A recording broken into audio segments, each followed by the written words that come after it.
आज का जो टॉपिक रहने वाला है, एक्चुअली आप लोगों ने जो ज्वाइन किया है is for the AWS Linux and DevOps, right? So today is our first demo lecture related to DevOps, या फिर हम बोल सकते हैं कि पूरा का पूरा whole AWS Linux and DevOps. ठीक है। अभी ये तीनों चीजें अगर आपने देखा ना तो ये तीनों चीजें क्या है गाइस, इंटरकनेक्टेड है। ओके, ये तीनों चीजें क्या है, इंटरकनेक्टेड है। तो फर्स्ट लेक्चर में ही सब कुछ कवर होने वाला है ऐसे कुछ नहीं है, राइट? इसके आगे जैसे जैसे हम आगे बढ़ेंगे तो एक नया नया कंसेप्ट हम सीखने वाले हैं, राइट? तो सब कुछ मॉड्यूलर फॉर्मेट के अंदर ऑलरेडी बना के रखा हुआ है। आपको क्या करना है, बस वो अच्छे से लर्न करना है।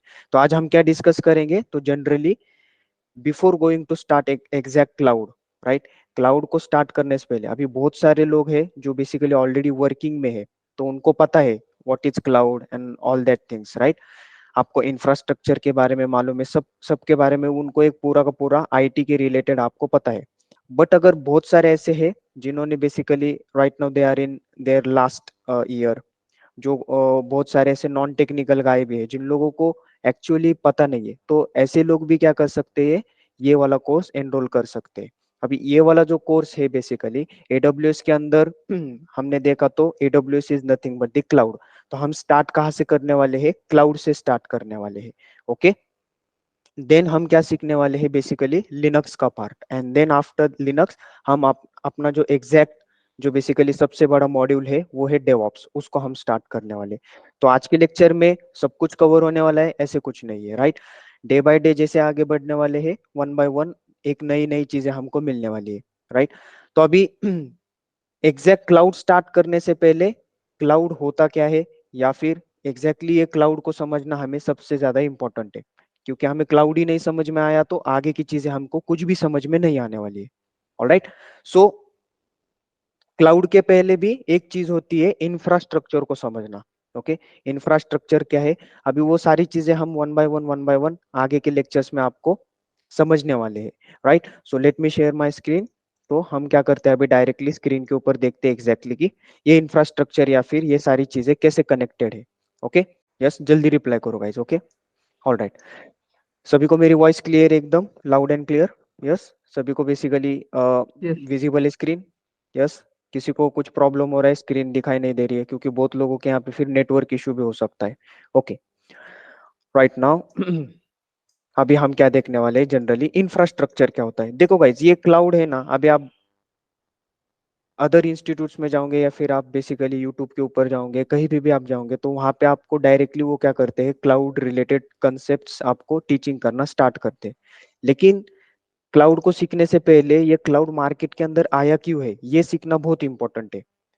वो आपको अच्छे से समझ में आ गया तो आपको ये समझ में आने वाला है कि एग्जैक्टली क्लाउड क्या है। और क्लाउड आपको अच्छे से समझ में आ गया तो उसके ऊपर अलग अलग ऑपरेटिंग सिस्टम है, उसमें से एक लिनक्स ऑपरेटिंग सिस्टम है, वो हमको अच्छे से समझ में आने वाली है। और ये दोनों अगर अच्छे से समझ में आ गए तो आपको डेवऑप्स का पार्ट जो है वो अच्छे से समझ में आने वाला है।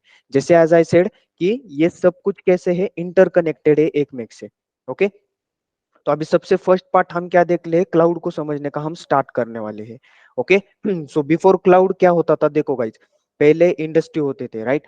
क्लाउड आने से पहले भी आईटी इंडस्ट्री वहां पे प्रेजेंटेड थी, राइट? उसके अंदर सब कुछ डेवलपर डेवलप कर रहा था, कोड को सब कुछ डेवलपिंग हो रहा था। अभी जनरली अगर बहुत सारे नॉन टेक्निकल गाय है, उनको बस इतना ही मालूम है कि आईटी कंपनी होती है और उसके अंदर मल्टीपल प्रोजेक्ट्स होते हैं एंड वहां पे डेवलपिंग का काम चलता है। लेकिन अगर आपने देखा ना गाइस, तो वहां पे बस डेवलपिंग का नहीं तो अदर काम भी बहुत कुछ चलता हुआ रहता है, राइट? तो ये हमें नहीं देखना है कि वहां पे कौन सा काम चल रहा है, फिर इंटरनल जाके हमें कुछ ज्यादा चेकिंग नहीं करना है। हमें बस क्या समझना है कि आईटी जो कंपनी है या फिर हम बोल रहे हैं कि एक आईटी इंडस्ट्री है, तो उसका स्ट्रक्चर कैसे होता है, राइट? उसके अंदर जो बेसिकली हार्डवेयर कंपोनेंट्स है, या फिर हम बोल सकते हैं कि एक डेटा सेंटर है, बहुत सारी चीजें वहां पे, बहुत सारे कंसेप्ट है वहां पे, वो हमें अच्छे से समझना है। तो इसके लिए हमें इन डेप्थ में नहीं जाना है, राइट? हमें बस क्या समझना है, आईटी इंडस्ट्री कैसे होती है। ओके, क्लियर है यहाँ तक सभी को, यस और नो? अभी यहाँ पे अगर आपने देखा ना तो मैंने यहाँ पे एक, फॉर एग्जाम्पल लेट से, यहाँ पे मैंने एक इंफ्रास्ट्रक्चर क्रिएट कर रखा है। Now I want to create my own IT industry. मुझे मेरी आईटी इंडस्ट्री खुद बनानी है, खुद जनरेट करनी है।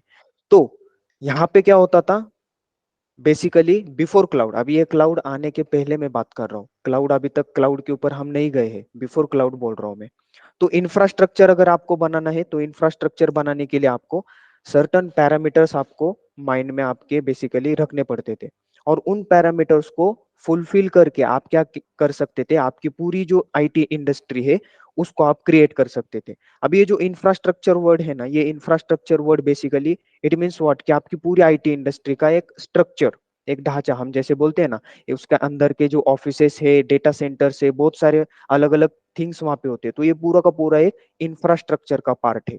ओके, अभी उसके अंदर लोग काम भी कर रहे हैं, मैनेजिंग भी हो रहा है, डेवलपिंग भी हो रहा है, एडमिनिस्ट्रेटर का काम भी हो रहा है, तो ये सब किसके अंदर आने वाला है, आपके इंफ्रास्ट्रक्चर के पार्ट के अंदर आने वाला है। राइट, क्लियर है सभी को? यस और no? Okay, yes no? Yes sir. Yes sir. Right, तो इसके अंदर अगर फर्स्ट पार्ट, अभी देखो गाइस, अभी एक जनरल क्वेश्चन है। अभी फॉर एग्जांपल मान कर चलो कि आपको एक आधा बिजनेस ओपन करना है, राइट, आपको एक आधी बिजनेस ओपन करना है, तो वो बिजनेस ओपन करने के लिए, अभी देखो ये मैं कब बोल रहा हूँ, बिफोर क्लाउड की चीजों को आपको समझाने की कोशिश कर रहा हूँ। तो बिजनेस ओपन करने के लिए मुझे जगह चाहिए, राइट, एक रियल एस्टेट चाहिए जहां पे मैं मेरा ऑफिस ओपन कर सकता हूँ, जहां पे मैं मेरा मैन्युफैक्चरिंग हब ओपन कर सकता हूँ। वैसे ही ये आईटी इंफ्रास्ट्रक्चर को, ऑब्वियसली जाहिर सी बात है कि अगर आपको कोई ऑफिस तैयार करना है तो आपको जमीन तो चाहिए ही, राइट, आपको बेसिकली एक रियल एस्टेट चाहिए ही। तो यहाँ पे है ना, प्लेस का बहुत बड़ा एक क्या था, पैरामीटर था, प्लेस का, जिसको हम क्या बोलते हैं जनरली, रियल एस्टेट भी आप बोल सकते हैं, क्या बोल सकते हैं, रियल एस्टेट। तो ये एक पैरामीटर है, ठीक है। अभी जनरली अगर आपने देखा ना, हर बिजनेस के अंदर ये पैरामीटर फुलफिल होता है, लेकिन ये भी एक पैरामीटर है, रियल एस्टेट, राइट, जगह। तो मुझे अगर मेरी आईटी कंपनी ओपन करनी है तो ऑब्वियसली मुझे ऑफिस ओपन करना पड़ेगा, जहाँ पे आके, जहाँ पे बेसिकली सारे के सारे एम्प्लॉयज आके काम करने वाले हैं। तो उसके लिए मुझे क्या करना पड़ेगा, एक रियल एस्टेट ओपन करना पड़ेगा, एक रियल एस्टेट बेसिकली खरीदना पड़ने वाली है, और उसके ऊपर मेरा ऑफिस मुझे ओपन करने पड़ने वाला है, राइट। अभी उस रियल एस्टेट में सब कुछ आ गया, आपका बिल्डिंग, कंस्ट्रक्शन, इंटीरियर, एक्सटीरियर, सब कुछ आपका उसमें हो गया, ठीक है। अभी नेक्स्ट पैरामीटर यहाँ पे जो आता है वो बहुत इंपॉर्टेंट पैरामीटर है, राइट। अगर आपने यहाँ पे देखा तो ये जो पैरामीटर्स है ना, इन पैरामीटर्स को ही बेसिकली सब लोगों ने क्या किया, इनके ऊपर एनालाइज किया, और इससे ही बेसिकली क्लाउड का इन्वेंट हुआ है, राइट। इन पैरामीटर्स को ओवरकम करके बेसिकली क्लाउड का क्या हो गया है, इन्वेंट हो गया है, राइट। तो सेकंड पैरामीटर यहाँ पे क्या था, तो सेकंड पैरामीटर है यहाँ पे अगर आपने देखा, तो अभी मुझे एक आधी आईटी कंपनी ओपन करनी है, राइट। अभी वहां पे रियल एस्टेट है, सब कुछ है, सब मैंने प्लान कर रखा है एकदम अच्छे से। अभी ऑब्वियसली वो सारी चीजें मुझे करने में, या फिर मैं जैसे बोल रहा हूँ कि ये सारा मुझे बनाने में टाइम लगने वाला है, तो टाइम फैक्टर यहाँ पे बहुत मैटर करता है गाइस। ओके, इंफ्रास्ट्रक्चर के अंदर अगर आपने देखा ना, if you want to create one infra before cloud, ठीक है, क्लाउड के बाद अभी ये सब कुछ इजी हो चुका है, क्लाउड के पहले जैसे मैं बोल रहा हूँ कि अगर आपको ये सारी चीजें बनानी है तो आपको बहुत सारा यहाँ पे टाइम कंज्यूमिंग होता था, बहुत सारा टाइम आपको यहाँ पे देना पड़ने वाला है, राइट। अभी थर्ड थर्ड पैरामीटर अगर आपने देखा, यस, कोई बता सकता है थर्ड पैरामीटर क्या हो सकता है? यस, कोई गेस करो। देखो, कॉस्टिंग, राइट, कॉस्टिंग भी एक बहुत बड़ा यहाँ पे पैरामीटर था। ओके, कॉस्टिंग का मीनिंग क्या है, जनरली अभी जो रियल एस्टेट में खरीदने वाला हो वहां पे मुझे एक कैपिटल देना पड़ने वाला है सम। ओके, उसके बाद में उसके उसके ऊपर मैं बिल्डिंग ओपन करने वाला हूँ, उसको मुझे क्या करना पड़ने वाला है, पे करना पड़ने वाला है। उसके बाद में उसके अंदर की जो चीजें, अभी ये तो मैं बाहर के आपको क्या बता रहा हूँ, इसके प्रॉपर्टीज बता रहा हूँ, सम पैरामीटर्स बता रहा हूँ। अंदर के पैरामीटर आप जब देखोगे तब आपको बेसिकली एग्जैक्टली पता चलेगा कि इंटरनली भी ये बहुत सारा कॉस्टिंग करता है और एक्सटर्नली भी बहुत सारा कॉस्टिंग करता है। तो ट्रेडिशनल इंफ्रास्ट्रक्चर या फिर बिफोर क्लाउड का जो इंफ्रास्ट्रक्चर था, उसके अंदर अगर आपने पैरामीटर्स के लेवल पे देखा तो सबसे ज्यादा टाइम, कॉस्टिंग और मैनेजमेंट, ये तीन ज्यादा यूज होते थे, या फिर ये तीन सबसे बड़े बिग फैक्टर थे, बिग पैरामीटर थे। इन लोगों को क्या करना पड़ता था, ये तीन चीजों को फेस करना पड़ता था, each and every IT company वालों को, राइट। अभी जो भी आईटी कंपनी ओपन करता था उन लोगों को ये सारी की सारी चीजें फेस करना पड़ती थी। तो यहाँ पे क्या था, मैनेजमेंट भी एक है। ओके, तो इतने ही नहीं है, और बहुत सारे हैं बेसिकली, अगर आपने देखा ना, इतने पैरामीटर्स नहीं रहते, बहुत सारे और पैरामीटर्स भी रहते हैं। ओके, तो रियल एस्टेट है, टाइम है, कॉस्टिंग है, मैनेजमेंट है। अभी कॉस्टिंग का जैसे मैंने आपको बताया, तो कॉस्टिंग का बेसिकली यहाँ पे क्या होता है, आपको ओपन करनी है आईटी, आपको पूरा स्ट्रक्चर ओपन करना है, उसके बाद में इंटरनली अगर आपने देखा ऑफिसेस आपको बनानी है, नेटवर्किंग आपको करना पड़ने वाली है, जितने भी डेवलपर्स है हमारे, वो डेवलपर्स लोगों के लिए ऑफिसेस या फिर हम बोल सकते हैं क्यूबिकल्स हमको बनाना पड़ने वाले हैं, उनको लैपटॉप, एसेट्स, बहुत कुछ इंटरनल चीजें होती है, राइट। हमें इतना इंटरनल नहीं जाना है, लेकिन हमें क्या ध्यान में रखना है कि इसमें तो कॉस्टिंग जाने वाली है, बहुत सारा कॉस्टिंग जाने वाला है।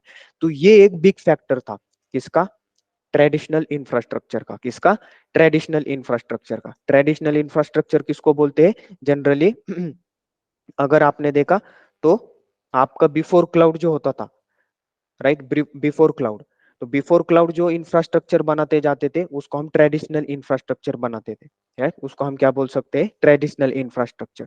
और इस ट्रेडिशनल इंफ्रास्ट्रक्चर के अंदर each and every IT company के अंदर एक फैक्टर यहाँ पे बहुत इंपॉर्टेंट था, और वो फैक्टर उसके बिना आपकी आईटी इंडस्ट्री या फिर पहले आईटी इंफ्रास्ट्रक्चर बनती ही नहीं थी, और उस फैक्टर का नाम है बेसिकली डेटा सेंटर। ओके, अभी ये क्या है एग्जैक्टली डेटा सेंटर, ये हम एक दिन में तो नहीं समझने वाले। ओके, आगे जैसे जैसे हम बढ़ने वाले हैं ना, तो ये डेटा सेंटर के बहुत सारे अलग अलग क्या है, कंपोनेंट्स है, उन कंपोनेंट्स को हमें अच्छे से समझना है। जब हम इन डेटा सेंटर के कंपोनेंट्स को समझोगे तब जाके आप एग्जैक्टली क्लाउड को समझने वाले हो, उसके अंदर की चीजों को समझने वाले हो। अभी इस डेटा सेंटर के अंदर क्या होता है, तो डेटा सेंटर के अंदर दो सबसे बड़े क्या होते हैं, तो फैक्टर होते हैं, या फिर हम बोल सकते हैं कि दो सबसे बड़े कंपोनेंट होते हैं। उसमें अगर फर्स्ट कंपोनेंट अगर आपने देखा ना, तो सर्वर है। अभी जो टेक्निकल गाय है उन लोगों को ऑलरेडी ये सब कुछ मालूम है, लेकिन जो नॉन टेक्निकल है उनके लिए मैं ये स्क्रैच से बता रहा हूँ। ओके, और सेकेंड एक होता है डेटाबेस। ओके, तो ये सबसे बड़े कंपोनेंट आपके हर डेटा सेंटर के अंदर प्रेजेंट होता है, एक तो सर्वर और एक दूसरा डेटाबेस। अगर आपने देखा ना, तो विदाउट सर्वर और विदाउट डेटाबेस आपका बेसिकली कौन सा भी इंफ्रास्ट्रक्चर नहीं बन सकता, राइट। सर्वर और डेटाबेस मोस्ट इंपॉर्टेंट पार्ट है, ठीक है। अभी ये सर्वर और ये डेटाबेस क्यों लगते हैं, अभी अगर आपने देखा ना गाइस, डेवऑप्स के लास्ट लेक्चर तक हम इस सर्वर और डेटाबेस का ही यूज करने वाले हैं, तो इसका इतना वाइडली यूज्ड है, राइट। और इवन इंडस्ट्रीज के अंदर भी जो क्लाउड पे काम चलता है, तो वो क्लाउड सर्वर, क्लाउड डेटाबेसेस, इसके ऊपर ज्यादा काम चलता है। रिमेनिंग जो चीजें हैं, रिमेनिंग चीजें इन लोगों को संभालने के लिए होती है। जैसे मैं बता रहा हूँ ना, अभी ये डेटा सेंटर के अंदर आपको लग रहा होगा कि बस सर्वर और डेटाबेस ही है क्या, नहीं, यहाँ पे स्टोरेज डिवाइसेस भी है, नेटवर्किंग डिवाइसेस भी है, राइट। डेप्थ में हम नहीं जाने वाले, ठीक है। अगर यहाँ पे आपने देखा तो वाइड रेंज है, बट इसके अंदर सबसे ज्यादा इंपॉर्टेंट पार्ट कौन सा है, आपका सर्वर एंड डेटाबेस। अब ये सर्वर क्या है, ये अभी एग्जैक्टली हम क्या देखने वाले, उसका एक कॉपी देखने वाले, मतलब क्या, पूरा का पूरा सर्वर यहाँ पे मैं इंस्टॉल नहीं करने वाला हूँ। आगे जब हम सर्वर रिलेटेड कंसेप्ट देखने वाले हैं, तो वहां पे एक 1 आवर का पूरा अपना लेक्चर होने वाला है, वहां पे मैं पूरा का पूरा सर्वर आपको समझाने वाला हूँ। समझ में आ रहा है यस और नो, क्लियर है, Yes, yes no. sir. Yes. किसी को Yes, sir. कुछ डाउट है अभी तक, टिल किसी को कुछ डाउट है, समझ में नहीं आ रहा है, या फिर स्पीड हो रहा है, या फिर कुछ समझ में नहीं आ रहा है, कुछ लैंग्वेज का इशू हो रहा है, तो आप बता सकते हो। यस, एनीवन, यस, किसी को कुछ डाउट है वो पूछ सकता है टिल नाउ। अभी इसके आगे का जो पार्ट रहने वाला है तो वो थोड़ा काइंड ऑफ टेक्निकल रहने वाला है, लेकिन मैं भी वो आपको एकदम अच्छे से आसान से समझाने वाला हूँ। No need to worry about it, okay. Yes, anyone,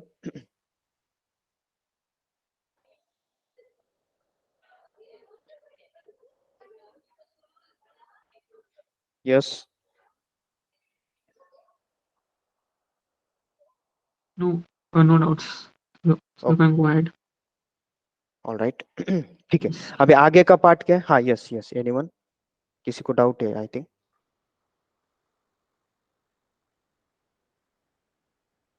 yes, किसी को कुछ तो बोलना है। Yes, you can ask the question, no issue. Yes, Shivani ma'am clear है, Dnyaneshwar sir all okay, yes, Akshata ma'am, Priyanka, Yes. Yes all okay, Ankush, Praful, Raviraj Yes, sir. Clear है, Yes, sir. Swanand Yes, sir. Okay, alright. अभी देखो आगे का पार्ट क्या है, तो अभी जैसे मैंने आपको बताया कि ये इंफ्रास्ट्रक्चर, ये ट्रेडिशनल इंफ्रास्ट्रक्चर है, right. Before cloud each and every IT company को उनका खुद का इतना सब कुछ बना के रखना जरूरी ही था। ओके, वो खुद का डेटा सेंटर बना के ही रखते थे। अगर आपने देखा ना, टीसीएस, इन्फोसिस, विप्रो, इनके खुद के अलग अलग डेटा सेंटर्स है। अमेजोन कंपनी अगर आपने देखा, उनके खुद के डेटा सेंटर है। गूगल देखा, उनका खुद का डेटा सेंटर है। राइट। तो वो डेटा सेंटर, उसको ही हम क्या बोलते हैं, इंफ्रास्ट्रक्चर। क्या बोलते हैं, इंफ्रास्ट्रक्चर। तो जहां पे मल्टीपल डेटा सेंटर्स होते हैं। राइट। अभी अगर एक आईटी कंपनी में अगर आपने देखा, एक डेटा सेंटर नहीं होता, मल्टीपल डेटा सेंटर्स होते हैं। क्योंकि अगर गूगल जैसी कंपनी है, गूगल में तो ट्रिलियंस मिलियंस ऑफ डेटा पड़ा हुआ है। राइट। पूरे वर्ल्ड का डेटा उनके पास है। राइट। तो उनको जो डेटा सेंटर बनाना है वो एक और दो में तो नहीं होने वाला। राइट। उनको तो एक वाइड रेंज रखना पड़ने वाली है। तो ये टोटल वाइड रेंज वो क्या करते हैं, प्रोवाइड करा कर दे देते। ओके। तो उसके अंदर सबसे इंपॉर्टेंट कंपोनेंट अगर आपने देखा तो सर्वर होता है और एक डेटाबेस होता है। अभी ये सर्वर और डेटाबेस जनरली यूज क्यों करते हैं, या फिर किस लिए हमें इन दोनों कंपोनेंट के ऊपर ही ज्यादा काम होता है? तो देखो गाइस, जैसे मैंने आपको बोला था, आईटी इंफ्रास्ट्रक्चर के अंदर क्या होता है, तो क्लाइंट्स रहते हैं हमारे। राइट। क्लाइंट्स मतलब कौन, जो आपको प्रोजेक्ट्स देते हैं। ओके। आपकी कंपनी है, अभी आपकी कंपनी के अंदर एक हेल्थ केयर का प्रोजेक्ट है। तो उन लोगों ने बोला है कि ऐसे ऐसे एक आधा सॉफ्टवेयर है या फिर एक वेबसाइट है, वो आपको डेवलप करनी है। तो क्लाइंट क्या करने वाला है, आपको जनरली एक रिक्वायरमेंट देने वाला है। ओके। क्लाइंट आपको क्या देने वाला है, एक रिक्वायरमेंट देने वाला है। ओके। और उस रिक्वायरमेंट को फुलफिल करके हम क्या कर सकते हैं, डेवलपिंग करने वाले हैं उसके ऊपर। राइट। डेवलपिंग करने वाले हैं किसके ऊपर, क्लाइंट के रिक्वायरमेंट के ऊपर। क्लाइंट ने मुझे क्या बोला है, मेरा ऐसे हेल्थ केयर का एक प्रोडक्ट है, बेसिकली इसको मुझे क्या करना है, वेबसाइट बनानी है इसकी, या फिर मुझे एक आधा एक सॉफ्टवेयर या फिर एप्लीकेशन बनानी है। तो एप्लीकेशन हमें तो मालूम है, डेवलपर लोग ये सब कुछ बनाने वाले हैं। राइट। तो डेवलपर लोग क्या करने वाले, अलग अलग चीजों का, या फिर हम बोल सकते हैं कि अलग अलग टेक्नोलॉजी का यूज करके इन चीजों को डेवलप करने वाले हैं। तो जैसी क्लाइंट की रिक्वायरमेंट है, एप्लीकेशन बिल्ड होने वाला है। ओके। अभी अगर आपने देखा ना, तो फॉर एग्जांपल आईटी इंडस्ट्रीज के अंदर सबसे ज्यादा अगर आपने डोमेन्स में देखा, तो बैंकिंग डोमेन्स और वेबसाइट, ये दोनों में सबसे ज्यादा काम चलता है। वेबसाइट्स और बैंकिंग डोमेन्स। तो वेबसाइट्स, इट में बी हेल्थ केयर वेबसाइट, या फिर आप बोल सकते हो कि एक आधी एजुकेशनल वेबसाइट है, कौन सी भी रह सकती है। ठीक है। तो वेबसाइट्स के ऊपर ज्यादा काम चलता है, वेबसाइट्स डेवलपिंग के ऊपर। ओके। तो वेबसाइट्स डेवलपिंग जो होता है, बेसिकली ये डेवलपर लोगों को मालूम होता है, वो अलग अलग टेक्नोलॉजी का यूज करके, लाइक एंगुलर है, जावा है, वो अलग अलग लैंग्वेज का यूज करके बेसिकली क्या करते हैं, वेबसाइट को क्रिएट करते हैं। अभी ये जो वेबसाइट है, अभी ये वेबसाइट अगर मुझे पब्लिकली क्या करना है, शो करवाना है, मेरी जो वेबसाइट है, जनरली मैंने अभी जो वेबसाइट डेवलप की है, तो उसको मुझे क्या करना पड़ने वाला है, मुझे पब्लिकली दिखाना है। Right. So for example let us suppose facebook.com है, अभी facebook.com डेवलप हो गई है, अभी उसको मुझे पब्लिश करना है, या फिर मैं बोल सकता हूँ कि उसको सारे के सारे जितने भी वर्ल्ड के अंदर लोग हैं, उन सबको बेसिकली वो प्रोवाइड कराना है, सबको दिखाना है। तो मैं क्या कर सकता हूँ, उसको पब्लिश कर सकता हूँ। क्या कर सकता हूँ, पब्लिश कर सकता हूँ। अब इसके अंदर बहुत सारे अलग अलग टर्म्स एंड कंडीशन है, बहुत सारे। आप गोडैडी यूज कर सकते हैं, या फिर अलग अलग होस्टिंगर प्लेटफॉर्म्स वगैरह यूज कर सकते हो। तो वो अंदर की चीजें है, वो हमें नहीं समझना। हमें क्या समझना है, क्लाइंट की रिक्वायरमेंट होती है, डेवलपर कोड को डेवलप करता है as of now, and website हमारी बनने वाली है। अभी वो जो वेबसाइट है, वो अगर मुझे ऑल सारे जितने भी लोग हैं दुनिया के अंदर, उनको दिखाना है, तो मुझे उसको पब्लिश करना पड़ेगा। अभी यहाँ पे एक इंपॉर्टेंट पॉइंट है गाइस, अगर आपको एक आधी वेबसाइट पब्लिश करनी होगी, तो वो उस वेबसाइट के जो भी फाइल्स एंड फोल्डर्स है, उसको एक आधे बेसिकली कंप्यूटर के ऊपर आपको स्टोर करके रखना पड़ने वाली है। क्यों? क्योंकि देखो, डे टू डे लाइफ में, राइट, अभी मैं आपको एक क्वेश्चन करता हूँ, आपको एक आधी गेम खेलनी है। ओके। अभी आप for example let us suppose आपको टेम्पल रन खेलना है। राइट। आपके लैपटॉप के अंदर आपको टेम्पल रन गेम खेलनी है। तो आपको क्या करना पड़ेगा गाइस? Yes, anyone?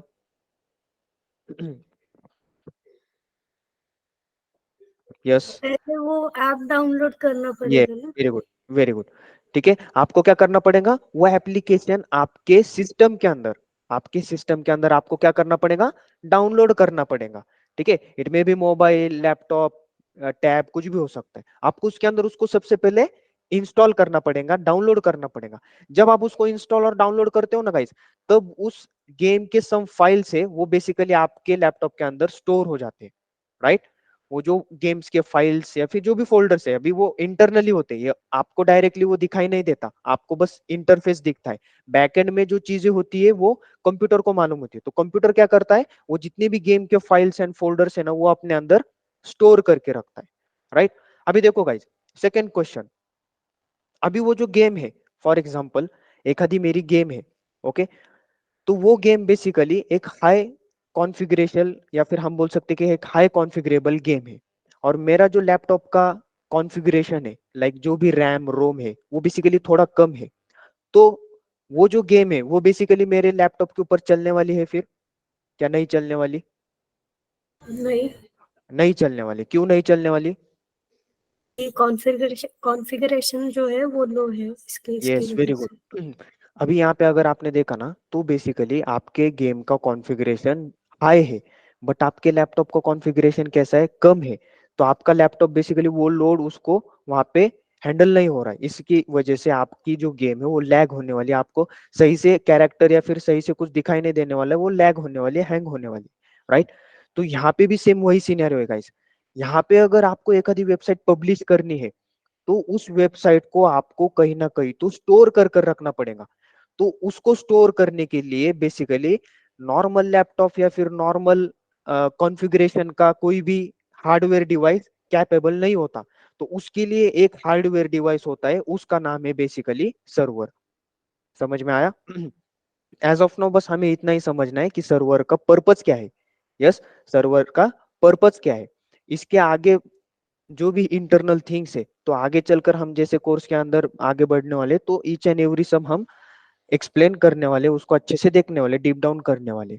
तो जो भी मेरी वेबसाइट है, तो उस वेबसाइट को स्टोर करने के लिए मुझे एक हाई कॉन्फ़िगरेशन वाला सुपर कंप्यूटर चाहिए, राइट। हाई कॉन्फ़िगरेशन वाला एक सुपर कंप्यूटर चाहिए जिसका बेसिकली रैम भी 1000 में रैम होना चाहिए, रोम भी 1000 में होनी चाहिए, तब जाके ये वेबसाइट, अभी ये क्लाइंट ने रिक्वायरमेंट दी है गाइस, अभी हमको मालूम है ये जो वेबसाइट है बेसिकली इस वेबसाइट के ऊपर मंथली मिलियन लोग क्या करते हैं, जनरली उसके ऊपर उनका ट्रैफिक आता है, राइट। अभी मैंने आपको बोला कि facebook.com है, अभी आपको मालूम है, या फिर instagram.com है, instagram.com के ऊपर सेकंड सेकंड में कितने लोग आते हैं, यस और no, right. Millions of users है दे वहां पे। तो मैंने अगर आपको बोला कि वे ऐसे टाइप का एप्लीकेशन आप आपके लैपटॉप में स्टोर करके रख सकते हो क्या? Is it possible? Is it possible? Yes, No. Right. It is not possible. Why? Because Instagram it's the wide application, बहुत बड़ा एप्लीकेशन है। उसकी फाइल्स भी अगर आपने देखी तो मिलियंस ऑफ फाइल्स वहां पे रहने वाली है। तो इतने सारे फाइल्स बेसिकली आपको स्टोर करने के लिए एक बड़ा कंप्यूटर चाहिए। तो वो बड़े कंप्यूटर का हम सर्वर बोलते हैं। उसके अंदर आप सारे के सारे वेबसाइट के जो भी फाइल्स एंड फोल्डर्स रहते हैं उसके ऊपर स्टोर करके रखते हो, ओके। उसके ऊपर क्या कर कर रखते हो? स्टोर करके रखते हो। और जब वो सर्वर बेसिकली आप सर्वर के ऊपर वेबसाइट को आप डालते हो तो वो ऑटोमेटिकली पब्लिश हो जाती है। अभी इंटरनल थिंग्स यहाँ पे बहुत है, आप उसको डोमेन नेम दे दो, कुछ डोमेन होस्टिंग प्रोवाइडर दे दो, तो वो अंदर की चीजें हैं। बट हमें ऊपर ऊपर देखना है, बाद में चलकर हम ये सब कुछ इंटरनली देखने वाले हैं, ओके। तो सर्वर के ऊपर हम ये वेबसाइट को डालने के बाद ये वेबसाइट बेसिकली लाइव हो जाती है और each and every person can access this website, okay. समझ में आया, राइट। तो अभी ये सर्वर अगर आपने देखा ना, मुझे एक चीज बताओ, ये सर्वर अगर होता ही नहीं, ये सर्वर ये कंपोनेंट बेसिकली होता ही नहीं, तो आपकी वेबसाइट बेसिकली कभी ये वेबसाइट नाम की टर्म आपने सुनी ही नहीं होती। व्हाई? बिकॉज विदाउट सर्वर आपकी कौन सी भी वेबसाइट नहीं बनती, ओके। वेब सर्वर है तो वेबसाइट है, वेबसाइट है तो सर्वर है, समझ में आ रहा है, राइट। तो सर्वर बेसिकली एक बहुत बड़ा कंपोनेंट है, ठीक है। इसके अंदर जनरली हम जो हमारे वेबसाइट से उसको रन करते हैं, उसको डिप्लॉय करते हैं, राइट। हम जो हमारे वेबसाइट है उसको रन करते हैं। अभी आप बोलोगे कि सर ये तो हमारा नॉर्मल एक एग्जांपल हो गया, लेकिन what about the industry? Industry में ये सर्वर क्यों यूज में आता है? तो देखो गाइस, अभी ये जो आपके सॉफ्टवेयर्स है ना, ये सॉफ्टवेयर्स बोलो या फिर ये जो वेब एप्लीकेशन बोलो, वेबसाइट बोलो, अभी ये वेबसाइट डेवलपर लोगों ने अगर बनाई, बनाने के बाद में उन लोगों ने डायरेक्टली विदाउट टेस्टिंग उन लोगों ने अगर डायरेक्टली उसको पब्लिशली लॉन्च किया तो प्रॉब्लम होने वाला है। उसके अंदर अगर हमने देखा तो विदाउट टेस्टिंग आपने उसको पब्लिश किया है तो उसके अंदर सम बग्स भी रह सकते हैं, कुछ प्रॉब्लम भी हो सकता है, कभी फंक्शनैलिटी वर्क नहीं हो रही है, राइट। तो उसके वजह से हमें क्या करना पड़ता है, वो डेवलपर ने जब एप्लीकेशन को डेवलप किया तो उसको एक दूसरे एनवायरनमेंट में भेजना पड़ता है, जहां पे हम क्या बोलते हैं उसको, टेस्टिंग एनवायरनमेंट बोलते हैं। अभी ये एनवायरनमेंट भी क्या है, ये बाकी की चीजें हम देखने वाले हैं। ओके, तो डेवलपिंग में से वो टेस्टिंग एनवायरनमेंट में जाता है। अभी टेस्टिंग एनवायरनमेंट में वो क्या होता है, तो उस वेबसाइट के ऊपर सब टेस्टिंग होती है, मतलब सब कुछ एकदम बराबर से चल रहा है या नहीं चल रहा है वो चेक किया जाता है। और उसके बाद में सब एकदम ओके हो गया, सब चेकिंग एकदम प्रॉपरली हो गई, उसके बाद में फिर आपका क्या होता है, जनरली वो प्रोडक्शन में जाता है। कहाँ पे जाता है, प्रोडक्शन में जाता है, ठीक है, प्रोडक्शन एनवायरनमेंट में जाता है। कहाँ पे जाता है, प्रोडक्शन एनवायरनमेंट के अंदर। और इस प्रोडक्शन एनवायरनमेंट के अंदर एक सर्वर होता है। यहाँ पे अगर आपने देखा ना, ईच एंड एवरी एनवायरनमेंट के अंदर एक एक सर्वर होता है। ये क्यों होता है, क्योंकि ये वेबसाइट है, वेबसाइट को रन करना है तो हम तो डेवलपर के सादे लैपटॉप के अंदर तो लेकर रन नहीं कर सकते, तो वेबसाइट को ऑलवेज क्या चाहिए, सर्वर चाहिए, क्योंकि बिग वेबसाइट है। तो इस वेबसाइट को डेव के अंदर अगर डेवलपर लोग काम कर रहे हैं तो वो उस वेबसाइट को यहाँ पे डालकर उसको चेक कर सकते हैं, राइट। टेस्टिंग है, टेस्टिंग को भी तो एक सर्वर चाहिए, क्योंकि टेस्टिंग के लोगों के पास भी तो नॉर्मल लैपटॉप ही है, राइट। और ये वेबसाइट बहुत बड़ी है तो इनको भी एक सर्वर चाहिए, तो इस एनवायरनमेंट में भी एक सर्वर होता है। प्रोडक्शन है, वी नो दैट, वेबसाइट है, पब्लिश करना है, उसको सर्वर चाहिए ही, इसलिए प्रोडक्शन एनवायरनमेंट में भी एक सर्वर होता है। तो ऐसे अलग अलग एनवायरनमेंट्स होते हैं इंडस्ट्रीज के अंदर, ठीक है। वाई, बिकॉज जो आपके वेबसाइट्स होते हैं या फिर जो आपके वेब एप्लीकेशंस होते हैं, तो इन वेब एप्लीकेशंस को टेस्ट करना है या फिर उसके ऊपर सर्टन ऑपरेशन परफॉर्म करना है, चेकिंग करना है कि ये वेबसाइट चल रही है या नहीं चल रही है। मैंने अगर www dot something dot dot com डाला तो एंटर करने के बाद मुझे वही पेज मिल रहा है या दूसरा पेज मिल रहा है, तो उसको चेकआउट करने के लिए इस वेबसाइट को मुझे क्या करना पड़ने वाला है, सर्वर्स के ऊपर डिप्लॉय करना पड़ने वाला है। तो ये सर्वर की नीड सब हर जगह है, राइट। अगर आपने देखा तो ईच एंड एवरी इंडस्ट्री के अंदर ये सर्वर होते ही होते हैं, ठीक है। इनबिल्ड उनका खुद का एप्लीकेशन भी हो सकता है या फिर प्रोजेक्ट के भी एप्लीकेशन हो सकते हैं, राइट। क्लियर है यहाँ तक सभी को? आई थिंक आपको बेसिकली, आई होप कि आपको एक सर्वर का एक ब्लूप्रिंट तो आपके माइंड में आ चुका होगा कि एग्जैक्टली सर्वर क्यों यूज करते हैं। Yes, anyone? Okay, yes sir. Okay, किसी को Yes. कुछ डाउट है वो पूछ No. सकता है। यस, सभी को क्लियर है?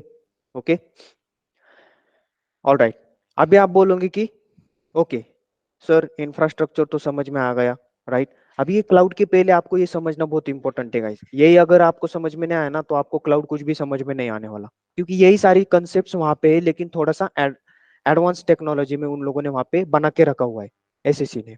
ओके, नाउ अभी यहाँ पे जो मैं बोल रहा हूँ कि एक सर्वर है, ओके। अभी आप बोल रहे कि सर ये जो वेबसाइट है, ये जो वेबसाइट के फाइल्स है, आप डायरेक्टली इसके ऊपर कैसे डाल सकते हो? आप तो इसको एक सुपर कंप्यूटर बोल रहे हो, राइट। और ईच एंड एवरी कंप्यूटर, हमें मालूम है कंप्यूटर के ऊपर अगर हमें काम करना है तो कंप्यूटर को क्या चाहिए? यस, अगर मुझे एक आधे कंप्यूटर के ऊपर काम करना है तो कंप्यूटर में क्या होना बहुत इंपॉर्टेंट है? यस, आपको मालूम है आंसर?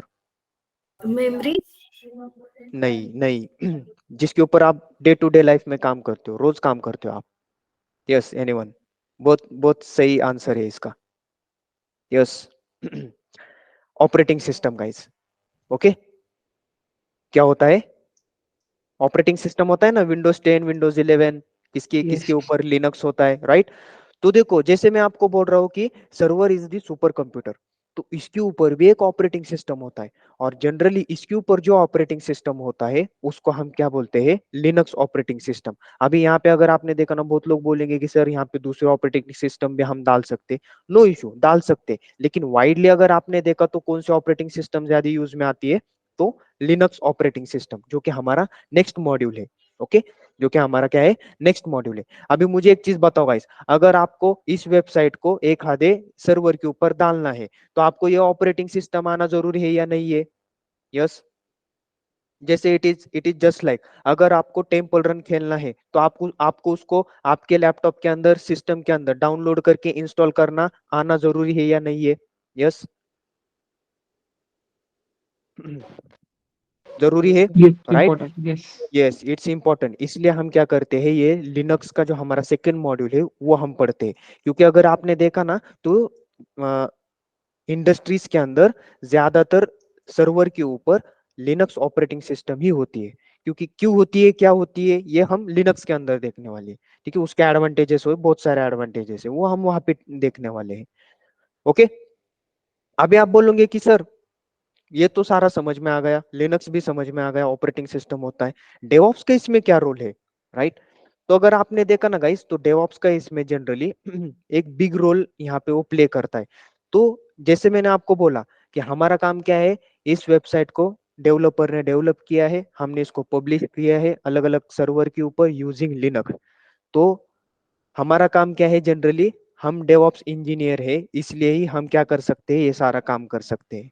समझ में आ रहा है, राइट? आपका जो ये काम है ना, ओके, जैसे मैंने आपको बोला ये वेबसाइट को मैंने इस सर्वर के ऊपर डाला है, इट मीन्स व्हाट, आपने उसको क्या किया है, डिप्लॉय किया है। आपने उसको क्या किया है, डिप्लॉय किया है। और डिप्लॉयमेंट का जितना भी काम होता है वो जनरली किसका होता है, ऑप्स टीम का होता है, ऑपरेशन टीम का। ठीक है, लेकिन अगर मार्केट में अगर आपने अभी देखा तो एक कंसेप्ट है डेवऑप्स नाम का, वो डेवऑप्स वाले क्या करते हैं, ये डिप्लॉयमेंट करते हैं। ठीक है, समझ में आ रहा है? जैसे मैंने आपको स्टार्टिंग से बोल रहा हूँ ना, हम ये कर रहे हैं, तो हम कौन है, हम डेवऑप्स इंजीनियर है। डेवऑप्स इंजीनियर क्या करता है, ये वेबसाइट, जितने भी वेबसाइट्स है उनको सर्वर के ऊपर डालता है, चेक करता है कि इसके अंदर कुछ बग्स आ रहे हैं, ये सही से चल रहा है या नहीं चल रहा है। तो एज अ डेवऑप्स इंजीनियर मुझे आप एक चीज बताओ, अगर डेवऑप्स इंजीनियर को एक आधा डेवऑप्स इंजीनियर बनना चाह रहा है, तो उसको ये सारी चीजों का नॉलेज होना जरूरी है या नहीं है? Yes, right? इंपॉर्टेंट है ये सारी चीजें। इसलिए बेसिकली ये सारे के सारे अगर आपने चीजें देखा ना, तो वो पूरा का पूरा किसके अंदर आ जाता है, आपके डेवऑप्स के अंदर आता है। ऑलराइट, क्लियर है सभी को? यस और नो? Okay, Yes. राइट। अभी जो सेकेंड कंपोनेंट है वो है डेटाबेस, राइट? अभी तो इसके नाम से आपको पता चल रहा है कि एग्जैक्टली क्या है। ओके, डेटाबेस मतलब क्या है, जो भी आपका डेटा है, डायनेमिक डेटा, ओके, आपके वेबसाइट से, आपके वेबसाइट से क्या बोल रहा हूं मैं, आपके वेबसाइट से जो भी आपका डेटा आता है डायनेमिक, तो उसको एक ऐसे कंपोनेंट, एक हार्डवेयर पार्ट के अंदर वो क्या कर रखते हैं, स्टोर करके रखते हैं। तो वो हार्डवेयर कंपोनेंट कौन सा है, डेटाबेस। ये आगे देखने वाले हैं हम, ओके। तो ये डायनेमिक मतलब क्या, तो टेबुलर फॉर्मेट में आपका डेटा होता है, टेबुलर फॉर्मेट में, in the format of tables, okay. तो उसके पीछे रीजन है कि टेबल्स में क्यों है, या फिर डायनेमिक डेटा ही क्यों है वहां पे, तो इसके पीछे बहुत सारे रीजंस है। लेकिन अगर आपने देखा तो वेबसाइट का जो भी डेटा आता है, अभी मैंने अगर आपको बोला कि आपका लैपटॉप है, एक जनरल एग्जांपल लेते हैं हम, आपका लैपटॉप है, आपके लैपटॉप के अंदर 2 TB क्या है, बेसिकली स्टोरेज है। अभी वो 2 TB की 2 TB क्या हो गई, फुल हो गई। अभी मैं क्या बोल रहा हूँ, 2 TB की 2 TB क्या हो गई, फुल हो गई। और इंटरनल आपको कहीं पे भी आपके पास जगह नहीं है ऐड करने के लिए स्टोरेज, तो आप क्या करते हो गाइस, एक्सटर्नल स्टोरेज लगाते हो, एक्सटर्नल स्टोरेज का यूज करते हो, यस और नो, राइट? तो वैसे ही वेबसाइट के ऊपर उसका इंटरनल डेटा तो रहता है, वो बेसिकली सर्वर का हार्डवेयर यूज करता है। लेकिन वेबसाइट के ऊपर अभी मिलियंस में डेटा आने वाला है, इंस्टाग्राम के ऊपर मिलियंस में डेटा आने वाला है। आप बोलोगे कि सर यहाँ पे तो करोड़ों लोगों ने बेसिकली क्या कर रखा है, पोस्ट कर रखे, स्टोरीज डाल कर रखे हुए, राइट? कितने कितने रील्स वहां पे चल रहे हैं, कितने लोगों ने वहां पे वीडियोस को अपलोड किया है। तो ये सारा का सारा डेटा कहाँ पे, वो सर्वर के ऊपर है क्या? नहीं गाइस, वो सर्वर के ऊपर नहीं है, वो बेसिकली कहाँ पे है, डेटाबेस के अंदर है। कहाँ पे है, डेटाबेस के अंदर। अभी इंस्टाग्राम का है तो इंस्टाग्राम का डेटाबेस, गूगल का है तो गूगल का डेटाबेस, लाइक दिस। समझ में आया, यस और नो? ओके, क्लियर है? अभी सारा का सारा अगर उन लोगों ने सर्वर के ऊपर डाल दिया, सर्वर तो हैंग होने वाला है फिर, राइट? जैसे कंप्यूटर का होता है हमारा, okay. Day to day life का एग्जांपल है, कुछ ज्यादा इसमें टेक्निकल नहीं है, ओके। इसलिए हम एक एक्स्ट्रा मेमोरी रखते हैं, एक्स्ट्रा स्टोरेज रखते हैं, जिसकी वजह से हम उसको पार्टीशन करते हैं। एक हम क्या करते हैं, पार्टीशन। यहाँ पे सर्वर के ऊपर हमारे फाइल्स होने वाली है, और जो भी इसका डायनेमिक डेटा रहने वाला है वो इसको ही अटैच रहता है, राइट? सर्वर को ही बेसिकली उसका छोटा भाई ये, ओके, यहाँ अटैच ही रहता है ये डेटाबेस। तो ये डेटाबेस के अंदर उसका क्या होता है, पूरा का पूरा डायनेमिक डेटा यहाँ पे आकर स्टोर होता है। क्लियर है सभी को, यस और no? Yes no? Yes. Yes. Yes Akshata ma'am, Yes. Shivani ma'am, yes Yes, sir. Shubham, clear है आपको? यस ज्ञानेश्वर, क्लियर है? Yes. Yes Yes. Praful, yes what about Raviraj, Yes, sir. Yes Swanand, okay clear है, समझ में आ रहा है? Yes, yes. ओके अभी ये तो होगा बेसिकली आज का पार्ट। ओके आज आप हमने क्या समझा बेसिकली इंफ्रास्ट्रक्चर, ट्रेडिशनल इंफ्रास्ट्रक्चर क्या होता है, उसके बाद में सम कंसेप्चुअल पार्ट देखा कि सर्वर, डेटाबेस, ये इंपॉर्टेंट क्यों है, राइट। अभी ये सारी चीजें ना, ये बस एक क्या बोल सकते हैं हम, एक ट्रेलर है गाइस। यहाँ पे आपको लोगों को लगेगा हो गया अभी सर्वर बोल दिया तो इतना ही है, नहीं गाइस। हम आगे जैसे देखने वाले ना, सर्वर के ऊपर बेसिकली 1 आवर का पूरा लेक्चर है। सर्वर क्या होता है पूरा डीप डाउन करने वाले हैं, कैसे रिक्वेस्ट को हैंडल करता है, एचटीटीपी रिक्वेस्ट, एचटीटीपी रिस्पॉन्स कैसे हैंडल होते हैं, उसको लोड बैलेंस करना, ऑटो स्केल करना, वो सारी चीजें हम देखने वाले हैं। ओके तो सब कुछ बेसिकली एक दिन में नहीं होता, राइट। फर्स्ट डे है आपका। फर्स्ट डे में बहुत सारे नॉन टेक्निकल गाइड भी रहते हैं। अगर मैंने डायरेक्टली यहाँ पे वो वर्डिंग यहाँ पे बोलना स्टार्ट कर दिया तो उन लोगों को लगेगा कि बेसिकली यार ये तो बहुत हार्ड है। हालांकि वो है सिंपल लेकिन हार्ड लगने वाला है, इसलिए स्टेप बाय स्टेप, 1 बाय 1 हमने मॉड्यूल बना के रखे हुए एकदम से अच्छे से, तो हम मॉड्यूल वाइज ही आगे बढ़ने वाले हैं। ठीक है, क्लियर है?